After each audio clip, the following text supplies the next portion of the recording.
حمد و ثنا، درود و سلام اور توبہ و استغفار۔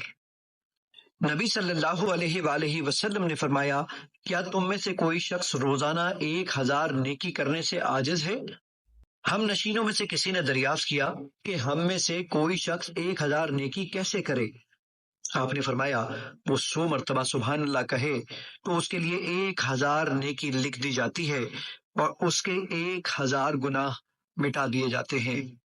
سبحان اللہ، اللہ پاک ہے۔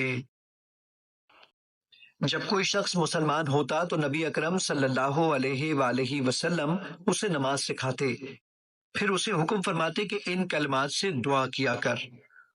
اللہم اغفری وارحمنی واہدنی وعافنی وارزقنی۔ اے اللہ، مجھے معاف فرما دے، مجھ پر رحم فرما، مجھے ہدایت دے، مجھے عافیت دے اور مجھے رزق دے۔ نبی صلی اللہ علیہ وآلہ وسلم نے فرمایا، اے عبداللہ بن قیس، کیا میں تمہیں جنت کے خزانوں میں سے ایک خزانے کے متعلق نہ بتاؤں؟ میں نے عرض کی، اے اللہ کے رسول صلی اللہ علیہ وآلہ وسلم، کیوں نہیں، ضرور بتائیے۔ آپ نے فرمایا، تم کہو، لا حول ولا قوت الا باللہ۔ گناہ سے بچنے کی ہمت ہے، نہ نیکی کرنے کی طاقت مگر اللہ ہی کی توفیق سے۔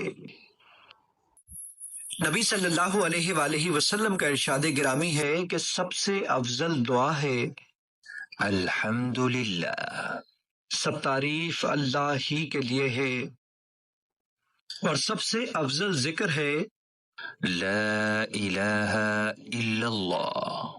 اللہ کے سوا کوئی حقیقی معبود نہیں۔